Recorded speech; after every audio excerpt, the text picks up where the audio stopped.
بسم الله الرحمن الرحيم. السلام عليكم ورحمة الله وبركاته. الحمد لله وبه نستعين. أشهد أن لا إله إلا الله وأشهد أن سيدنا محمدا عبده ورسوله، ونصلي ونسلم على هذا النبي الكريم سيد المرسلين وعلى آله وصحبه أجمعين. أما بعد، أيها المؤمنون اتقوا الله، أوصيكم وإياي بتقوى الله فقد فاز المتقون. Muslimin dan muslimat, mudah-mudahan dirahmati Allah Subhanahu wa taala. Kita menggunakan kitab Muhimmah fi Ilmi Hadis. Muhimmah fi Ilmi Hadis muka surat 22. Muka surat 22. Malam ni kita masuk, dia kata ini suatu tanbih. Tak kala kita ketahui daripada segala jalan yang jadi kebinasaan atas segala orang yang berkahwin seperti yang telah tersebut dahulu itu, maka sayogia pula kita ketahui akan faedah berkahwin dan kelebihan. Amalan ni dia nak masuk tajuk apa? Kelebihan ataupun faedah berumah tangga berkahwin. Maka adalah faedah berkahwin itu ada 5 perkara. Orang menikah ni dia dapat 5 faedah. Yang pertama, dapat anak. Itu nombor 1. Faedah yang pertama sekali bila menikah ni dapat anak. Anak ni tuan-tuan, anugerah Allah. Nak tahu anak ni anugerah ke tak anugerah, pitanya orang yang menikah dah bertahun-tahun tak dapat anak. Dia tahu macam mana anak ni anugerah Allah. Kita ni tuan-tuan, Allah bagi nikmat apa pun kita tak sedar. Sehinggalah Tuhan ambil balik nikmat tu, baru sedang rupa-rupanya hak Tuhan bagi tu nikmat. Ni hari ni Tuhan bagi gigi mata, boleh tengok lawah, tengok mana pun nampak ni, tak sedar. Kata melihat ini satu nikmat, tak sedar. Satu hari dia bagi mata kita rabun. Dia bagi mata kita rabun. Tengok tu tak nampak. Rami mata ni daripada satu tail sampai jadi sekati. Rami mata ni punya tebal. Gigi mata ni nampak alui kecil. Lepas tu orang duk habaq kata ada satu eye specialist, ada satu doktor pakar mata tang mana ke apa semua bagus ni tentang mata ni, boleh pergi ubat dia. Pergi dia potong dulu mana ke buta terus. Ada? Jadi macam tu ada. Bila buta ni tuan-tuan, baru dia tahu kata memandang, melihat ni nikmat cukup besar. Baru tahu kata bila mata tengok tak nampak ni susah macam mana. Barulah duk berasa betapa ruginya dia tak menghargai nikmat memandang yang Allah bagi. Oh, banyak manusia tuan-tuan, lagi Allah tak bagi sakit, lagi itu tak sedar kata sihat itu nikmat yang Allah anugerah. Tak sedar. Allah bagi sakit, masa tu baru tahu rupa-rupanya kesihatan ni kita sanggup habis duit untuk nak dapat kesihatan. Muslimin dan muslimat yang dirahmati Allah sekalian. Demikianlah manusia yang Allah bagi anak, bergenuk anak punya ramai tu ada, dia tak rasa anugerah anak tu satu anugerah besar yang Allah bagi kat dia. Tapi pitanya orang yang menikah 5 tahun, 10 tahun, 15 tahun menikah tak dapat anak ni, pitanya dia reti nak cerita betapa dia ni harap sangat kalau Allah bagi kat dia anak seorang pun tak ada. Maka kelebihan berumah tangga, kelebihan berkahwin ni nombor 1, dia kata dapat anak. Dapat anak tu faedah yang paling besar ke atas orang yang berumah tangga. Iaitulah asal kelebihan yang dituntut akan berkahwin itu. Kerana maksud dengan berkahwin itu ialah menghasilkan anak. Agama kata menikah ni, di antara tujuan menikah ni nak bagi dapat anak.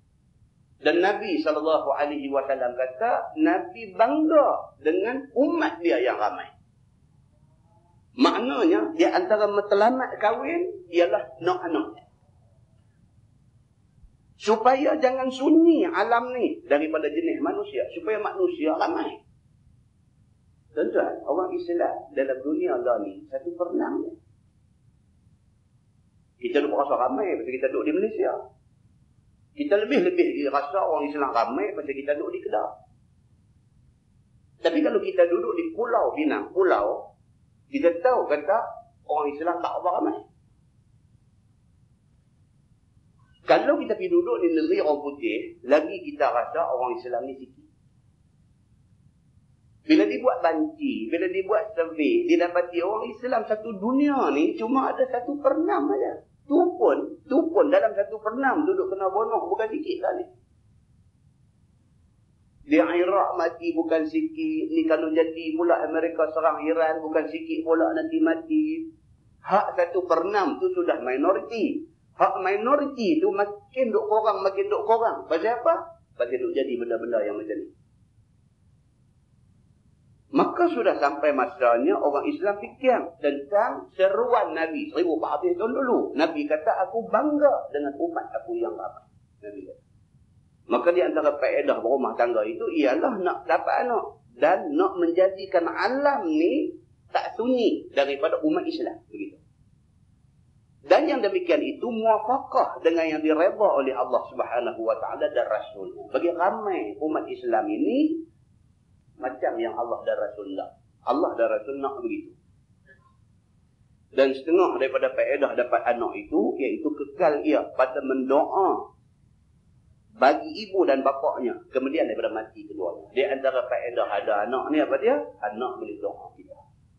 Tengok balik hadis, iza mata banu Adam inqata'a amaluh. Bila mati satu manusia, putus habis sumber pahala semua putus. Tak ada guna hidup keluar duit upah orang mengaji kubang sampai apa kawan tu sampai tak berani. Baru ni ada satu sahabat cerita. Mengaji kubang. Dia kena shift malam. Satu Hindu mabuk tua apa kami berdiri depan dia. Depan pondok dia duduk baca Quran. Terkejut tu conggik lari ngayak 16 tahun. Duk baca Quran pun dalam hati duk simpan juga lagi yang tu kubur mai ke apa. Ada juga hal tu. Dalam pada celah tu bunyi beruh-beruh macam orang jalan. Langut-langut tengok Hindu mabuk tua duk berdiri depan dia. Dia conggik lari. Baru jadi dalam minggu lepas. Baru jadi. Karut. Ada tukis lagi pula duk ngaji kubur. Nak terkencing, nak buang air. Dia duk faham kata ni tak boleh tinggal ni. Kalau tinggal ni tak lagi lepas mana ke apa. Adalah kepercayaan apa tak tahu lah. Mengaji kubur tu pun tidak sabit daripada hadis Nabi. Contoh buka Sahih Bukhari, buka Sahih Muslim, buka Sunan At-Tirmidzi, Abu Dawud, An-Nasai, Ibnu Majah, buka cari. Kok nak jumpa satu hadis Nabi perintah suruh buat mengaji kubur. Tak jumpa tuan. Tak jumpa. Kita cari kan? Tak jumpa. Sudahlah dia pergi buat benda tu. Dah buat benda tu pula ada pula satu kepercayaan pula. Tak boleh tinggal ni. Duk mengaji ni tak boleh tinggal. Jadi ni nak terkencing. Nak tinggal duk tak boleh. Jadi duk jenguk kepala lagu kora-kora. Duk jenguk keluar daripada pondok tu. Duk tengok kot nampak orang nak gawang. Terus main tunggu tak dia nak pergi panjang. Sampai tempat tu. Orang pun tak nampak. Duk tahan ni sampai naik biru muka. Anak terkencing pi lah, apa masalahnya? Yang tak boleh tinggal tu pasal apa? Siapa pihak abang kata nak tinggal tak boleh? Karut, tuan-tuan, cukup karut. Saya nak tolong main mengaji saya satu sahabat telefon. Dia kata, Ustaz, ni dia kata penting. Ada pula satu ustaz, dia kata baru ni, hari Ashura, hari 10 Muharram baru ni, himpun orang ramai-ramai buat sembahyang sunat Ashura pula dah. Apa tuan-tuan? Ni apa cerita? Mereka buat ibadat yang pelik-pelik yang bukan-bukan ni. Hak tu ada dalam Quran terang-terang Tuhan suruh. Dalam hadis sahih terang-terang amalan yang Tuhan suruh kita tak buat. Kita bila mereka buat benda yang tak sabit daripada nas yang qat'i.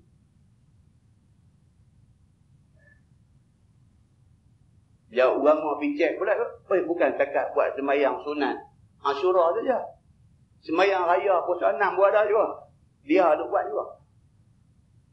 Impun habis kan sembahyang sunat puasa 6. Lepas puasa 6 hari lagi satu sembahyang raya dah ada. Pening tuan-tuan. Pasal apa? Kita duk dengar ceramah agama, merata sana sini orang duk baca ayat Quran, fa in tanaza'tum fi syai'in farudduhu ila Allahi war Rasul. Apabila kamu bercanggah pendapat, selisih faham dan sebagainya tentang satu-satu benda, maka kembalilah kepada Allah dan Rasul. Maksudnya rujuk balik Quran, rujuk balik dalam hadis Nabi. Ada tak ada benda ni Allah sebut dalam Quran, ada tak ada Nabi sebut benda ni dalam hadis. Rujuk balik. Kalau tak ada, jangan buat. Kita duk dengar ayat tu, dengar sangat dah. Ayat tu pun kita hafal dah. Tapi, sambil duk mereka buat benda pelik-pelik ni, kita duk jalan tu. Pelik sungguh manusia ni. Muslimin dan muslimat yang dirahmati Allah sekalian. Maka di antara faedah kahwin itu ialah nak dapat anak. Faedah ada anak pula apa dia? Sekurang-kurangnya dia kata kita boleh mengekalkan doa bagi kita, ibu bapa, kemudian daripada mati kita. Bila mati kita, ada anak pula waladin salih.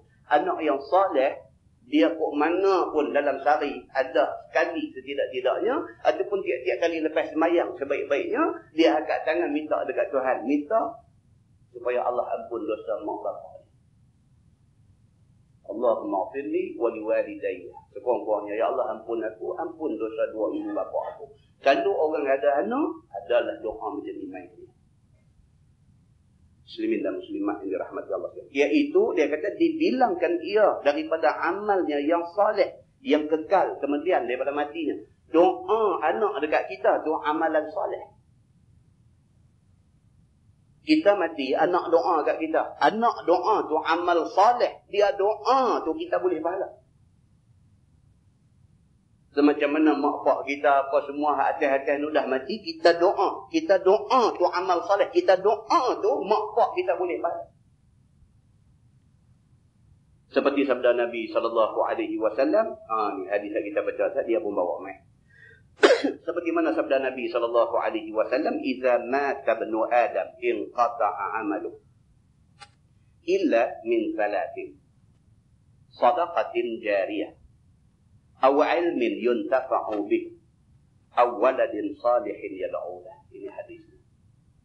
Maksudnya apabila mati satu orang anak Adam, nescaya putus segala amalnya. Tuan-tuan, cuba dengar baik-baik hadis tu. Nabi kata apa? In qata'a amalu, putus segala amal dia. Maksud dia segala apa amalan pun buat tak jalan. Mati kita habis. Melainkan 3 aja. Nabi kata 3 jalan aja pahala boleh mai kat kita. Lain daripada 3 tak ada. Melainkan 3 jalan. Yang ni 3 perkara jua. Yang pertamanya sedekah yang diwakafkan.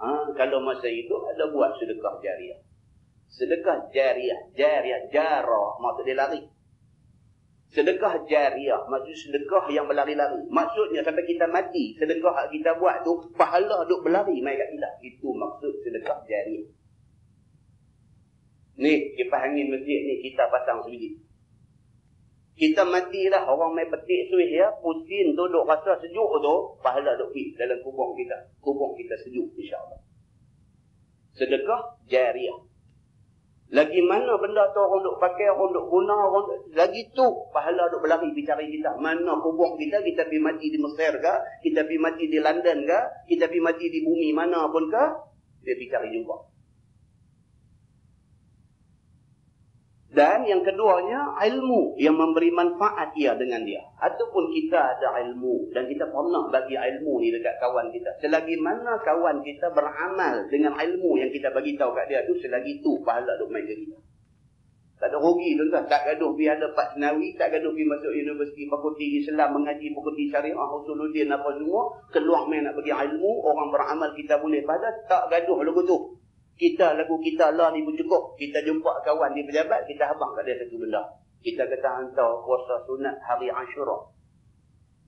Hari 10 Muharram ni, kalau kita puasa kerana Allah, Allah janji, Allah akan mengkifaratkan dosa kita bagi tahun yang telah lalu.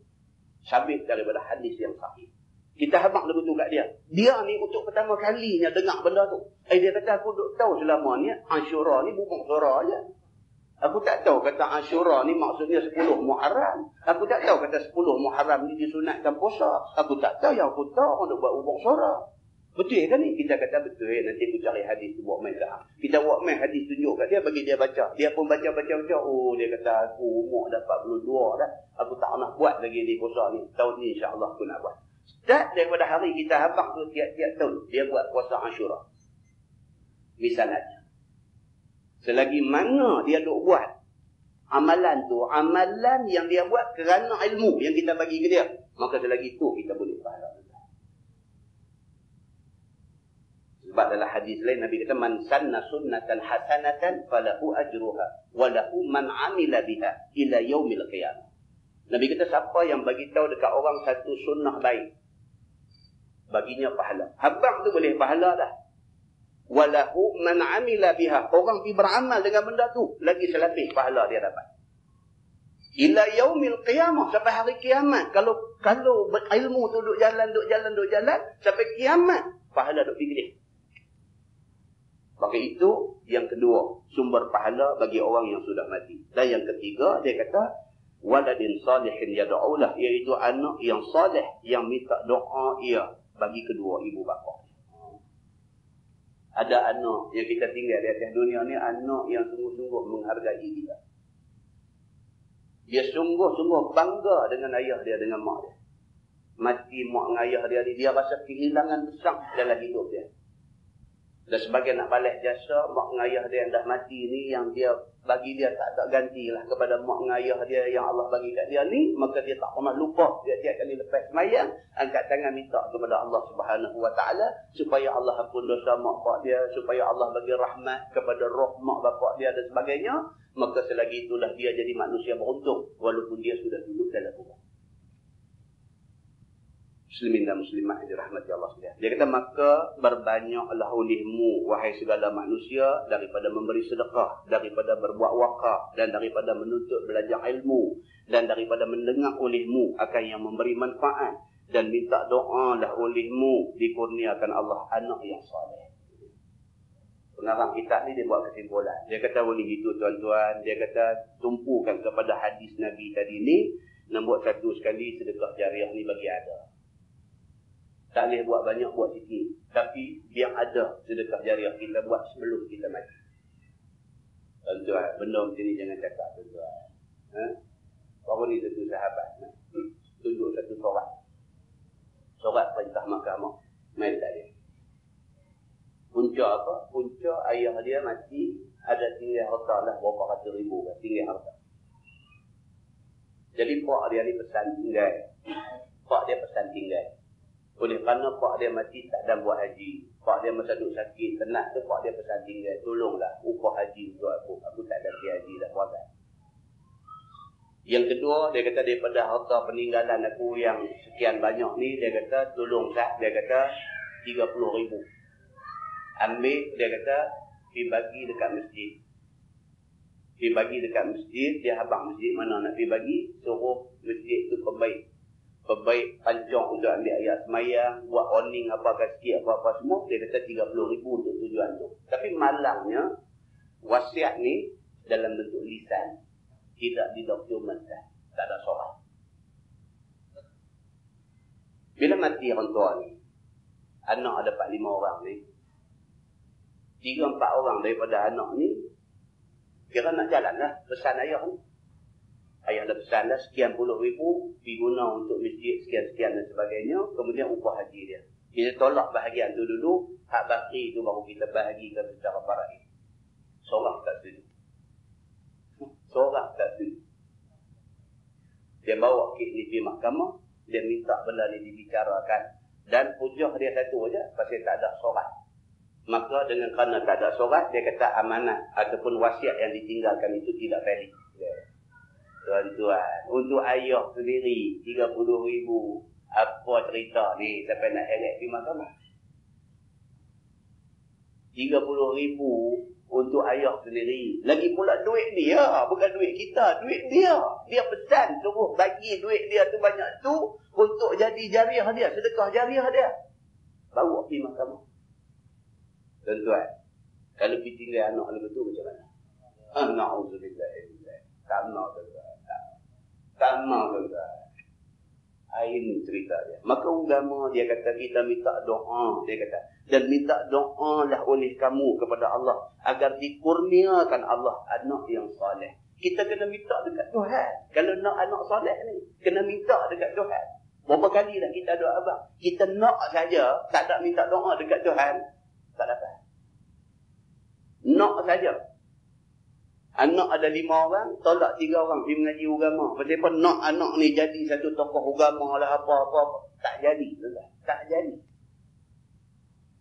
Dia balik mai dia duri dalam daging pula kepada keluarga. Ada yang jadi macam tu pun ada. Pasal apa? Pasal Allah tak turut serta dengan kehendak dia. Benda ni doa je mau kuat. Doa je mau kuat. Bakit tengah-tengah malam, sembahyang tahajud, angkat tangan minta dekat Allah, ya Allah, anugerahkanlah dekat aku anak-anak yang saleh. Minta yang tu ya. Ya Allah, minta anugerah kepada aku ni anak yang saleh. Cukup. Lebih bernilai daripada harta yang kita tinggal ratus-ratus ribu. Muslimin dan muslimat yang dirahmati Allah. Kerana 3 perkara ini yang boleh memberi manfaat bagi diri kamu. Kemudian daripada bercerai nyawa kamu dengan badan kamu.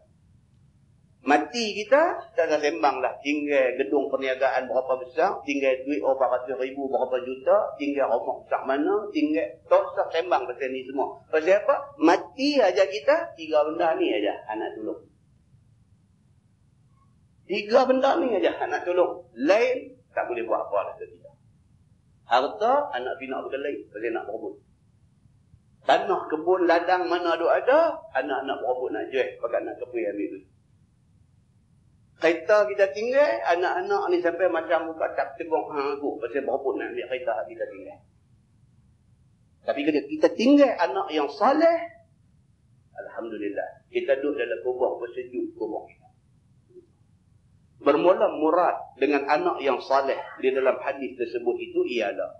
Bermula maksud yang kata anak yang saleh dalam hadis itu ialah anak yang mukmin, anak yang beriman. Itu maksud anak yang saleh. Bukan anak nama Muhammad Saleh. Anak yang mukmin yang beriman. Kerana doa orang yang mukmin ke atas ibu bapa itu memberi manfaat. Sama ada ia, yang sama ada ibu bapa itu saleh ataupun fasik. Mak pak ni jenis gelong, jenis tak apa nak betul elok pun, kalau anak elok, doa anak tu bawa kebajikan dengan mak pak. Ada juga. Kadang-kadang Tuhan ni, tuan-tuan, dia plus minus. Dia bagi dekat satu orang ni kaya apa semua, dia bagi sakit. Dia bagi dekat satu orang ni miskin, susah, duit ni cukup-cukup aja dan sebagainya. Tapi sihat lah, tak tahu nak. Abang anak ni tak pernah kita tengok pakai baju anak dia. Hujan lebat ke, panas terik ke apa kan, duduk merantau kat dalam kampung, jatuh, barik, bangkit, ragas, naik balik, naik basikal. Bukan kereta lenggak dia, dia langgar kereta, bumbang-bumbang jatuh, terbalik. Badan macam letak. Tak ada apa-apa. Bangkit gabui-gabui, ambil basikal, tayar dah hebat dah, dia naik lagi balik rumah. Orang turut pula main di rumah abang, anak hang kata dia yang pergi motor kereta motor dia apa kata dia. Tak tahu keluar tengok tayar gelong dah sedikit. Tunggu dah budak ni. Tak jadi apa. Pak anak orang kaya ni, pak kaya, mak kaya apa semua duit masuk puluh-puluh ribu, ratus ribu sebulan ni. Allah. Cuaca panas sikit demam, bawa pergi hospital. Kena hujan rintik 4-5 titik atas kepala, esok demam. Ini yang kata Tuhan dengan manusia ni, dia plus minus. Dia campur tolak. Dia bagi lebih kami, dia tarik kami. Dia bagi korang kami, dia lebih kami. Allah dengan kita lebih Tuhan. Lagu mana pun Tuhan bagi kat kita, kita reba semua. Kita reba semua. Lagu mana Tuhan bagi pun, kita reba semua. Demikianlah. Ibu bapa ni tengok, pak ni Allah punya tertib dengan pakai tepiah putih, janggut elok, nampak cermat, bersopan santun dan sebagainya. Tengok anak kita pula. Ada betul. Ditenang Allah bagi adat dulu. Tengok anak ni. Wih, awak anak dia betul. Jalan pun lagu spring lebih. Allah kata awak anak dia betul. Kita tengok pula satu orang pak ni dengan tak tahu nak abang lah. Tengok agama ni nampak telah kabul. Anak lah punya tertib. Pergi masuk ma'ad tahfidz hafal Quran 30 juzuk. Pening bagus. Pening kepala. Nampak? Allah Subhanahu Wa Ta'ala dia tak kena apa pun mai dekat satu-satu manusia. Dia ada hikmah di sebalik benda. Jadi kita ni kalau Allah Subhanahu Wa Taala takdirkan anak kita pergi jadi berjurui, tertib, elok, syukur pada Allah. Syukur pada Allah. Tak semua orang dapat macam tu. Begitu. Maka iaitu diberi pahala akan ibu bapaknya itu dengan sebab doa anak dia tu. Walaupun pak dia satu orang yang fasik, dia kata tadi. Walaupun pak dia ni satu orang yang agama ni tak berat sangat, tapi anak bagus. Anak duk doa untuk mak pak ni, doa anak tu membawa kebajikan kepada bapa ni. Itu dia. Dan sekalian kebajikan anaknya itu sampai pahala itu akan ibu bapaknya. Anak-anak duk buat amal kebaikan, kebajikan apa lugu-lugu ni sampai dekat mak pak. Sabit daripada hadis yang sahih.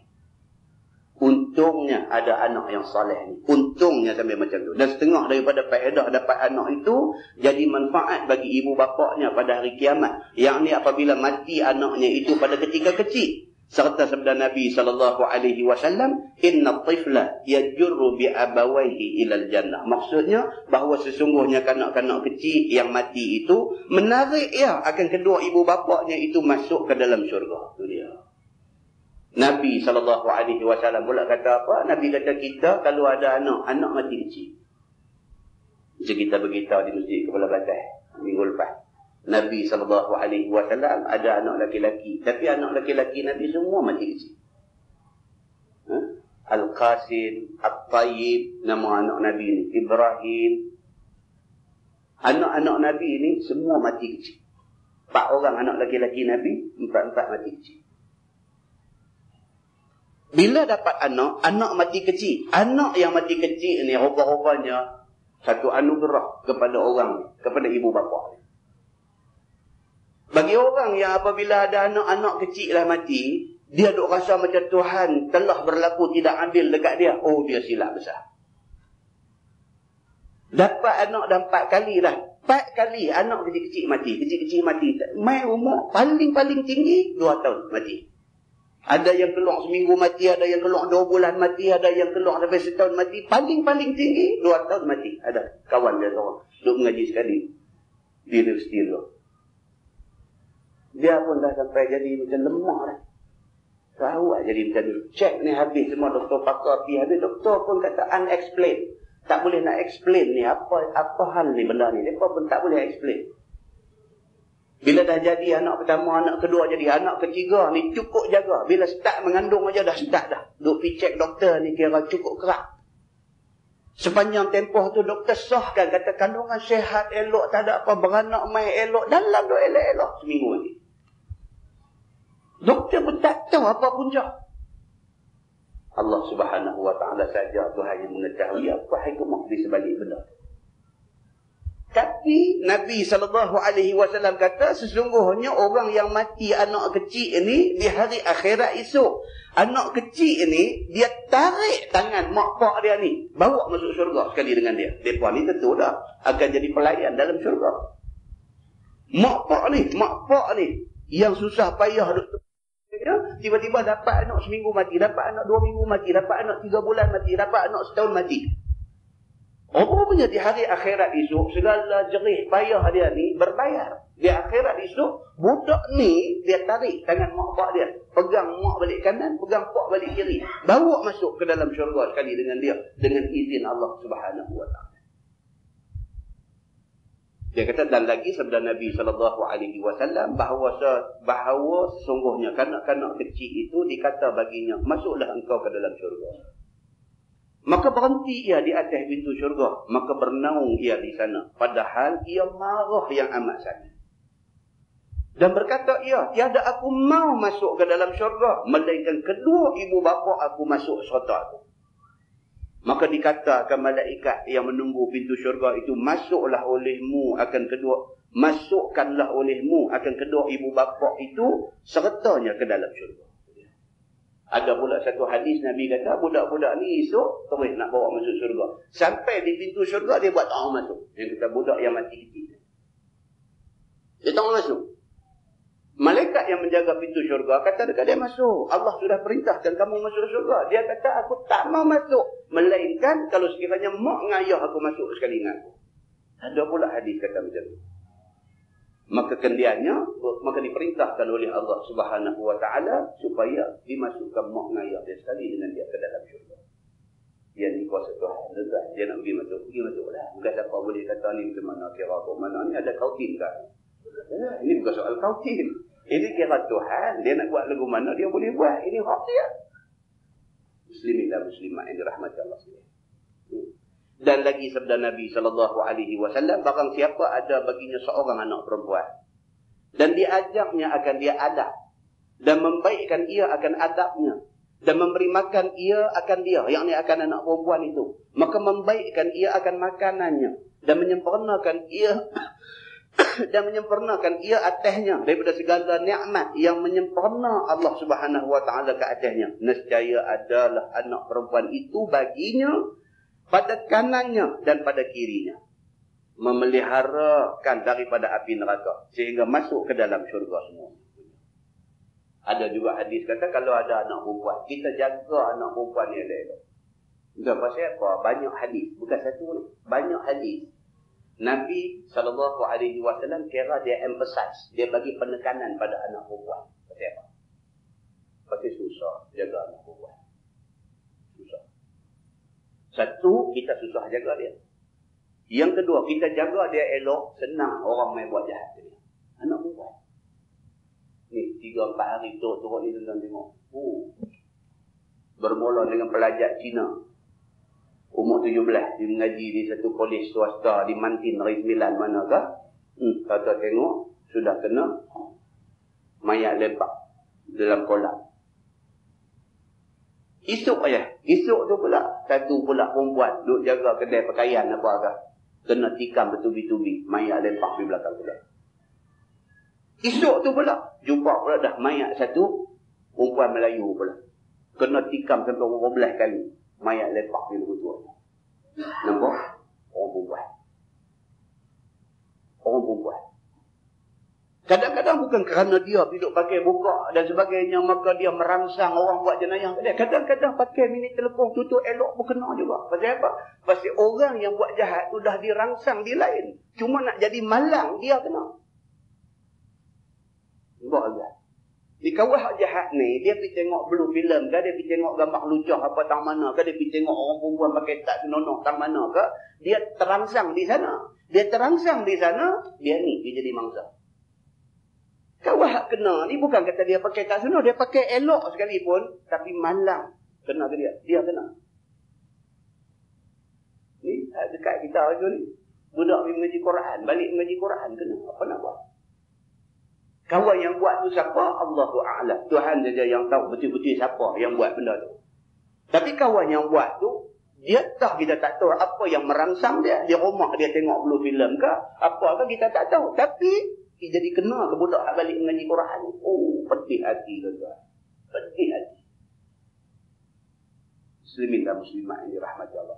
Kalau ada anak perempuan, kita boleh asuh dia, boleh ajak dia, bagi didikkan adab dekat dia, sempurnakan apa yang patut disempurnakan pada dia dan sebagainya. Kita buat elok-elok ke dia. Kita buat elok-elok ke dia tu, di hari akhirat itu dititik tangan kita masuk dalam syurga. Dan lagi sabda Nabi SAW, tiada daripada seorang diberi rezeki akan 2 anak perempuan, maka memberi kebajikan keduanya itu. Anak perempuan juga lagi. Nabi kata, satu orang yang diberikan anak perempuan dekat dia, 2 anak perempuan dekat dia, dia bagi kebajikan yang secukupnya kepada kedua-dua anak perempuan dia. Selama bertaulan keduanya itu dengan dia, selama mana anak ni dengan dia ni bukan setakat macam ayah, macam kawan. Anak dengan kita ni bukan setakat kita jadi ayah, kita ni jadi macam kawan dia. Apa pun dia cerita kat kita. Tak guna. Kalau kita jadi ayah cengih, tak ada bocah, tak guna. Kita tengok dalam TV3 ke apa, ada satu kisah benar apa kata tu, yang cerita ayah cengih. Sampai anak lah takut tetap-tetap. Ni bunyi motor ayah balik di sini dah. Tak guna jadi ayah macam tu. Nabi tak jadi ayah macam tu pada anak-anak dia. Kita nak anak kita hormat kita, bukan kita nak anak kita takut ke kita. Kalau dia takut ke kita, tak ada guna. Tapi kita mau dia hormat kita. Kita tak ada depan mata pun dia jaga. Pasal dia hormat kita. Kalau dia takut kat kita, kita tak ada, dia peduli apa? Belakang mata kita, luar rumah dia tak peduli ke kita. Jadi kalau sekiranya Nabi kata ada 2 anak perempuan, kita bagi kebajikan yang sebaik-baiknya kepada 2 anak perempuan ni. Bukan setakat tu, bahkan bertaulan keduanya itu dengan dia, kita dengan dia ni jadi macam kawan. Dia boleh mai kat kita, duduk kat kita, ayah dia kata nak abang satu benda. Dia anggap kita macam kawan dia. Masalah dia nak kongsi dengan kita. Kalau boleh jadi macam tu, kita ayah yang cukup baik. Melainkan memasukkan oleh keduanya itu akan dia ke dalam syurga. Nabi kata anak perempuan 2 orang yang kita jaga elok ni menjadi sebab musabab kepada ayah dia mudah masuk syurga. Begitu. Dan lagi sabda Nabi SAW, barang siapa ada baginya 2 anak perempuan ataupun 2 saudara perempuan, maka memberi kebajikan ia kepada keduanya, yakni selama bertaulan keduanya itu dengan dia, nescaya adalah aku, Nabi kata, nescayalah aku, Nabi ni, dan dia dan bapa budak perempuan ni di dalam syurga seperti kedua-dua ini, dan memancarkan akan 2 jari tangannya yang mulia. Nabi kata siapa ada anak perempuan, kemudian dia jaga anak perempuan tu elok-elok, dan anak ni cukup erat dengan dia, apa cerita pun anggap dia macam kawan pada anak ni. Nabi kata dalam syurga itu aku dengan pak yang jaga anak perempuan ni, Nabi kata macam ni. Nabi tunjuk jari dia 2. Makna apa tuan? Maknanya Nabi SAW nak beritahu dekat kita, amanah besar. Bila ada anak perempuan ni, amanah cukup besar. Kita boleh pelihara dia dengan didikan adab agama yang elok. Kebajikan besar Allah dibagi kita. Gitu.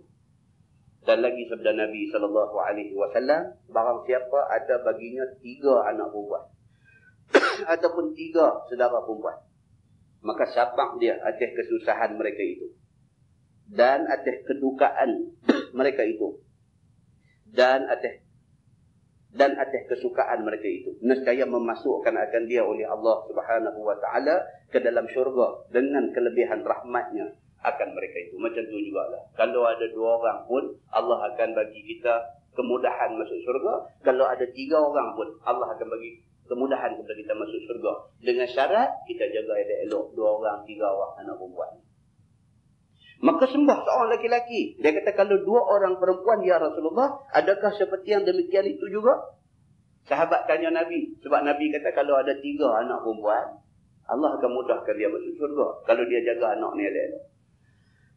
Sahabat tanya, ya Rasulullah, adakah mesti 3? Kalau ada 2 saja macam mana?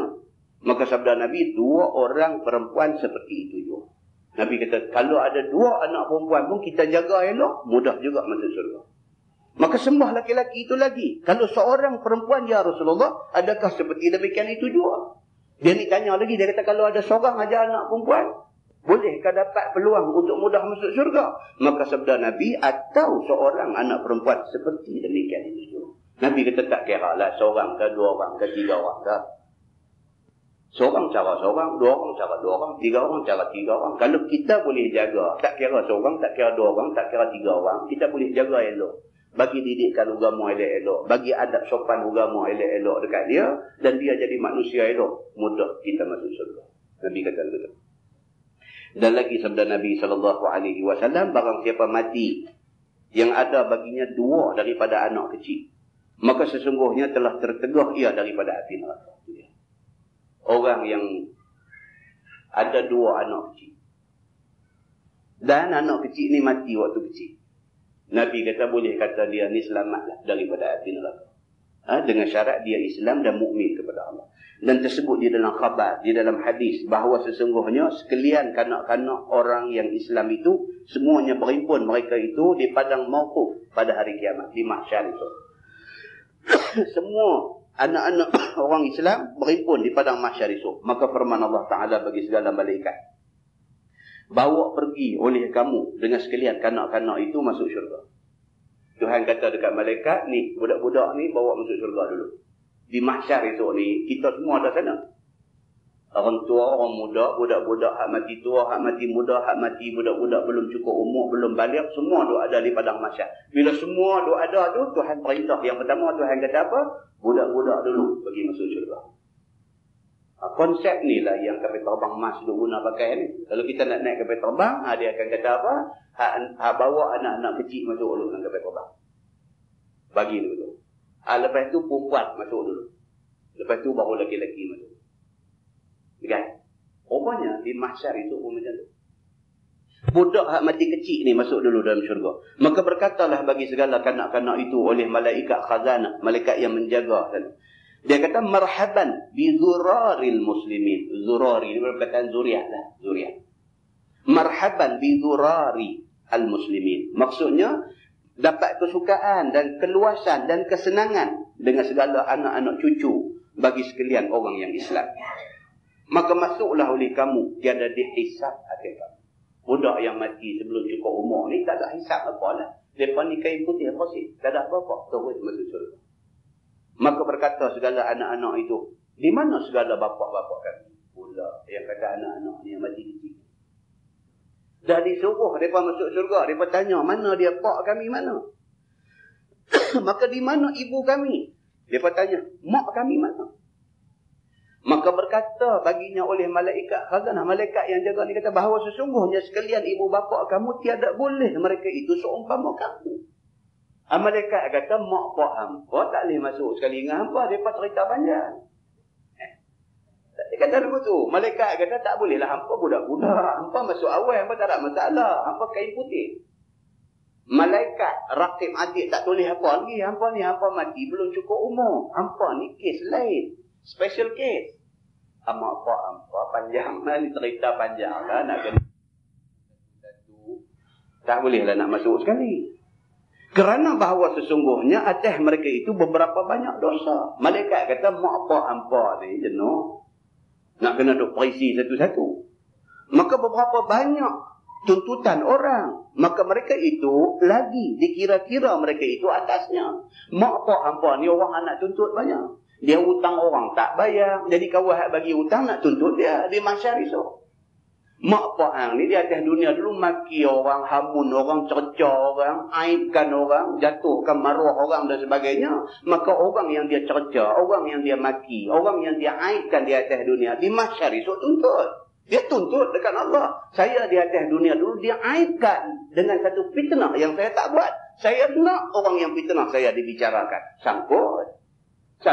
Dia kata jadi mak pak ni banyak cerita nanti sat. Mereka nanti sat dulu. Begitu. Maka berkata segala kanak-kanak itu, sesungguhnya telah sabar mereka itu atas kami. Yakni ke atas kematian kami. Kerana mengharapkan pahala pada hari ini. Budak-budak ni, anak-anak yang mati kecil ni, bila dah malaikat kata, mak pak tak boleh masuk awal. Mereka panjang cerita nak kena hisap satu-satu. Orang tuntut mereka pun duk ada ramai duk tunggu. Jadi tak boleh. Nak minta masuk sekali tak boleh. Bila kata lagu tu, budak-budak ni kata apa? Mereka appeal lagi. Mereka mohon lagi sekali. Mereka kata apa? Mereka kata, ya Allah. Dia kata, mak pak kami ni sabar. Kami mati dulu, mak kami sabar, bapak kami sabar. Mereka sabar atas kematian kami masa kecil dulu. Mereka sabar tu semata-mata kerana mereka mengharapkan pahala hari ini. Anak-anak ni, dia jadi peguam bela kita di padang mahsyar esok. Maka menjerit-jeritlah semuanya di atas pintu syurga. Akan sebagai menjerit yang amat sangat. Maka tak puas hatilah budak-budak ni menjerit. Minta dekat Tuhan supaya mak pak mereka dimasukkan syurga awal macam mereka juga. Maka firman Allah subhanahu wa ta'ala. Padahalnya ia, yakni Allah lebih mengetahui siapa yang menjerit ini. Tuhan tahu benda ni semua. Maka Tuhan respon. Maka sembah malaikat, wahai Tuhanku, segala anak-anak orang Islam berkata mereka itu, tiada kami sekalian masuk akan syurga, melainkan serta segala bapa-bapa kami dan segala ibu-ibu kami. Malaikat bagi report dekat Tuhan. Tak bagi report pun Tuhan tahu dah. Tapi ini formality. Formality. Nak tunjuk keadilan Allah subhanahu wa ta'ala. Permohonan budak-budak ni disampaikan kepada malaikat, malaikat sampaikan kepada Allah. Padahal kalau malaikat tak habang pun Allah tahu dah. Dia kata, tapi formality. Malaikat bagi tahu. Ya Allah, budak-budak ni semua, mereka tak mau masuk syurga lah ni. Mereka nak masuk sekali dengan mak pak mereka juga. Maka firman Allah subhanahu wa ta'ala bagi mereka itu, ambil olehmu dengan kedua tangan segala ibu bapa kamu lalu ke syurga. Ya, tu dia. Tuhan kata okeylah, kalau macam tu, pergilah pegang tangan mak, tangan bapak kamu, pergi masuk syurga sekali lah. Atas limpah rahmat Allah dan di atas keluasan rahmat Allah Subhanahu wa taala, Allah perkenankan minta anak-anak kecil. Jadi kesimpulan hadis ni apa tuan-tuan? Dia nak beritahu kalau siapa yang ditakdirkan kematian anak masa kecil, terima ketentuan Allah dan ingat ada hikmah di sebalik ini. Dia begitu. Dia nak beritahu begitu. Maka firman Allah Subhanahu wa taala, "Pi ambil tangan mak pak kamu, masuklah ke dalam syurga." Dan tersebut pula di dalam khabar yang lain, apabila berhimpun segala makhluk pada hari kiamat, dan firman Allah, hendaklah keluar daripada jumlah orang yang tiada berdosa. Dah berhimpun di padang mahsyar esok, satu suara berseru kepada orang yang ada di mahsyar ni, dia kata siapa yang tak ada dosa, sila keluar lari. Maka tiada keluar ia, melainkan Yahya bin Zakaria salawatullah alaihim. Nabi Yahya anak kepada Nabi Zakaria. Dan Nabi kita Nabi Muhammad sallallahu alaihi wasallam. Dan juga segala kanak-kanak orang-orang Islam. Ni orang-orang yang tak ada dosa, disuruh keluar dulu daripada himpunan ramai-ramai di mahsyar. Maka berkata ia, yakni berkata kanak-kanak ni, "Wahai Tuhanku, bahawa sesungguhnya engkau telah mengambil akan segala nyawa dan telah engkau hukumkan atas kami akan mati." Budak-budak mati kecil ni kata dekat Tuhan, kami dulu telah ditakdirkan mati kecil. Ambil nyawa kami sedangkan kami kecil lagi. Sebelum lagi kami melihat akan segala ibu bapa kami. Tak ada nak kenal mak pak mati dah. Beranak main sejam mati, beranak main seminggu mati, tak ada nak kenal mak siapa pak siapa, tak ada. Dan belum kami memandang akan ibu bapa kami, maka janganlah engkau haramkan akan kami ya Tuhanku melihat akan mereka itu pada hari ini. Budak mati tak ada nak kenal mak pak ni minta dekat Tuhan, ya Allah, kami dulu dihukum mati, ditakdirkan mati, sedangkan kami tak ada kenal mak pak kami. Mintalah kepadamu ya Allah, hari ini kami nak tengok mak bapak kami siapa. Begitu. Maka firman Allah Subhanahu wa taala, tuntutlah olehmu akan segala bapa kamu dan segala ibu kamu. Tuhan kata tak apalah, carilah mak kamu, pak kamu siapa, dan masuklah oleh kamu ke dalam syurga. Tuhan kata dah jumpa, masuk syurga. Dan masuklah oleh sekalian kanak-kanak itu pada pertengahan segala saf. Budak-budak ni pun pergi duduk selit masuk celah orang ramai di mahsyar ni. Maka menuntut dan mencari mereka itu akan segala ibu bapa mereka itu dan segala ibu mereka itu. Maka mengambil mereka itu dengan segala tangan mereka itu yang kanan akan tangan bapa mereka itu, dan tangan yang kiri mengambil tangan ibu mereka itu. Maka memasukkan mereka itu ke dalam syurga. Ini juga atas limpah rahmat Allah Subhanahu wa ta'ala. Begitu. Ini semua dengan syarat apa tuan-tuan? Dengan syarat mak pak ni bila mati anak kecil ni, dia sadar. Dengan syarat macam tu. Dia sadar. Bab ni kita baca panjang di Masjid Jelutong. Cerita tajuk pasal sabab atas kematian anak kecil ni ada sabit dengan hadis-hadis yang terang. Kita dah baca di Masjid Jelutong tentang benda ni. Dan inilah setengah daripada hadis yang menunjukkan faedah yang hasil dengan sebab berkahwin. Dia kata. Tetapi dengan syarat sabab atas kematian segala anak. Itu dia beritahu. Dengan syarat sabab atas kematian segala anaknya. Ini benda susah nak buat. Perkataan yang 3 huruf ni, sad, bara ni susah. Sad, bara, sabar ni susah. Cakap senang, tapi susah. Aduh, jadi tumpah darah lagi semua kadang-kadang pasal apa? Pasti tak ada sabar. Depan mata saya ni, dekat tol Sungai Petani ni, tol Paksan, tol apa ni, Taman Sejati. Depan mata saya, apa nama, kereta nak masuk touch and go. Jadi dia berhenti, dia duduk buh kat touch and go, dia bubuh palang tak mau buka. Dia duduk bubuh touch tak mau nak jadi, nak try 10 and go, 10 pun tak mau buka juga ni. Kereta belakang dohon dia, pon, dia duk angkat tangan. Nanti saat dia kata aku buat macam mana, palang tak mau buka, tekan aku nak apa, tekan tak mau buka. Kereta tu dohon lagi, pon, saya duduk belakang. Dia turun daripada kereta ni, kawan duk palang tak mau buka ni, dia turun daripada kereta, kita duk tengok ni apa nak jadi pula. Dia turun daripada kereta, dia jalan duduk rumit, dia tendang pintu kereta kawan dohon ni. Allahu Akbar. Dia baik tak main rawit dengan kita sekali, kita tak mahu pula. Dia turun main, kawan tu tak boleh buat apa dah. Dia tendang pintu kereta tu, kemik masuk. Allahu Akbar, tuan-tuan. Pasal apa? Jadi lagu ni pasal apa? Dua-dua pun tak sabar. Hak belakang ni pun duk pon apa. Kawan tu duk tekan kat dia. Tapi palang bukan duk pon apa. Itu pun satu. Hak depan tu pun duk pon. Dia pon atas pintu kereta sekali. Pun tak sabar juga. Jadi cerita apa tuan-tuan? Cerita sabar ni benda bukan senang. Bukan senang nak buat. Tuan-tuan boleh tahan kalau orang main maki tuan-tuan lepas-lepas. Jangan cakap lah. Reban ni boleh buang buah atas meja tu. Main maki depan-depan. Kalau kita boleh, orang duk maki, kita boleh dia buat muka senyum tu, kira kita pun nak disalam dengan dia lepas tu. Bagus lah tuan-tuan. Pasal apa? Tak semua orang macam ni. Umur dah 68, 70 pun, dia boleh main cedah dengan hilang sabak punya pasal, dia boleh main umur 35. Dia boleh turun di, tak ada penumbuk, sigung, dia bubuk. Ni yang kata tak ada sabak, rumit ni, dia boleh jadi tuan-tuan. Dia boleh jadi. Dengan kerana itulah orang yang boleh sabak ni, ganjaran dia besar. Mati anak kecil ni nak kena sabak betul. Orang perempuan tuan-tuan, dia bila dia beranak tu, dia depressed. Dari segi psikologi ni, ada kata orang perempuan yang baru melahirkan anak ni, dia dalam keadaan depressed. Dalam keadaan depres ni, kalau pergi jadi apa-apa benda, ada yang orang kampung kata merian ni, punca daripada depres lah. Lepas dia lahirkan anak tu, dia jadi, orang putih kata depres lah. Dia jadi satu perasaan dalam diri dia tu, dia jadi macam dia rasa laki dia tak sayang kat dia, dia rasa dia ni terbuang, dia rasa dia tersisih. Ini keadaan orang perempuan bila dia beranak, perasaan ni dia ada kat dia. Dalam keadaan macam tu, jangan jadi benda-benda yang apa ni pelik-pelik tak mau jadi. Kalau jadi, tak lagi dia duk layan benda tu, dia boleh jadi merian. Ada dia main penyakit tu leceh, duk berubat tu kira makan bulan, makan tahun. Ini cerita dia. Dalam keadaan macam tu, Allah test dia. Ni hak dia susah payah ni 9 bulan.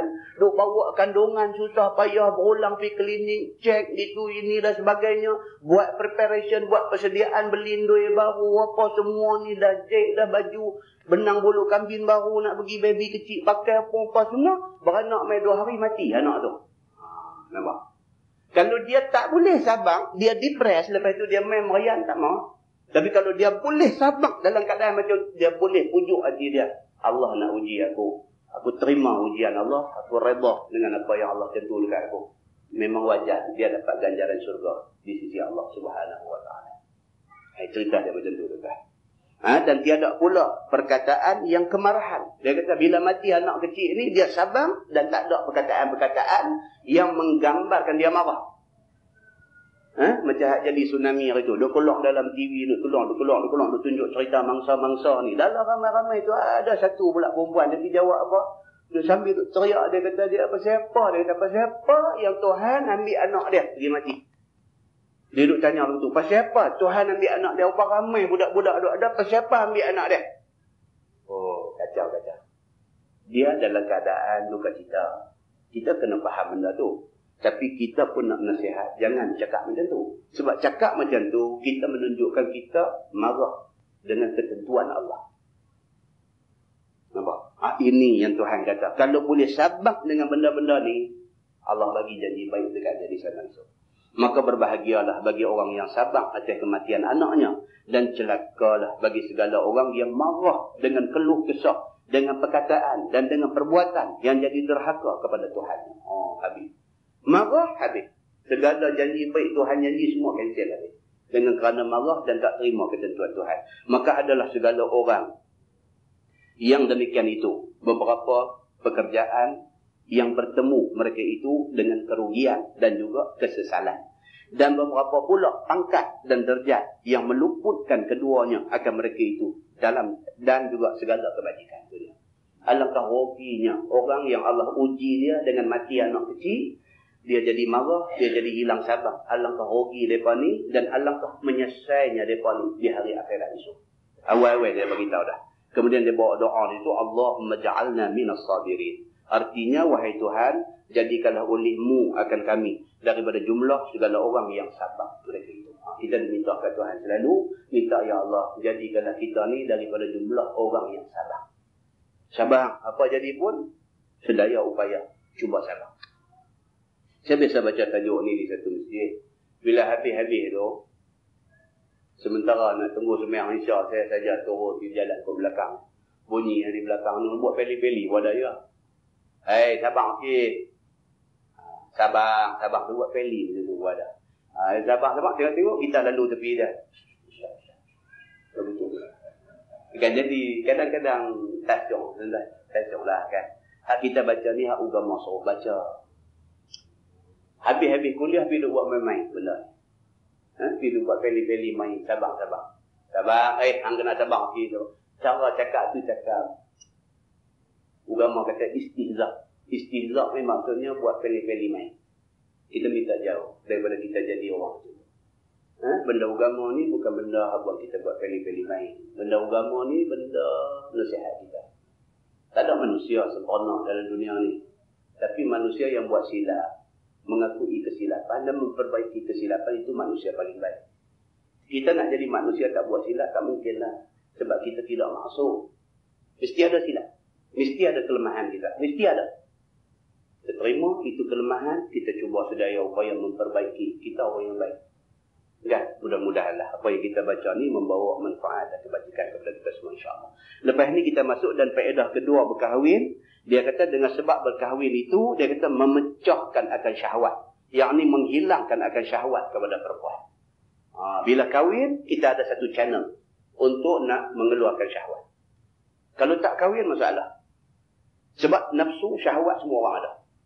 Nafsu syahwat. Bila tak kahwin, bila dia main nafsu dia terangsang, problem. Orang macam ni problem. Itu dia dulu cari jalan macam-macam. Dia pergi cari jalan dia mengeluarkan mani dengan tangan. Dan ini semua ada larangan dalam agama. Pasal apa dia pergi buat lagu tu? Pasal dia tak ada channel, dia tak ada saluran untuk nak melepaskan nafsu dia. Maka dia pergi buat lagu tu. Dan lebih teruk lagi orang yang tak ada channel, tak ada saluran untuk nak buang, nak keluarkan, nak lepas nafsu dia ni. Bila nafsu dia terangsang, dia pergi cari. Maka berlaku kihad tu jadi dia keluar suara abang banyak-banyak hari. Maka agama beritahu apa? Faedah kahwin yang kedua, dia boleh memecahkan nafsu kita. Pecah buang nafsu-nafsu tak elok ni sebab ada saluran untuk disalurkan nafsu tu keluar. Begitu. Dan kita akan baca huraian dia pada bulan depan insya-Allah.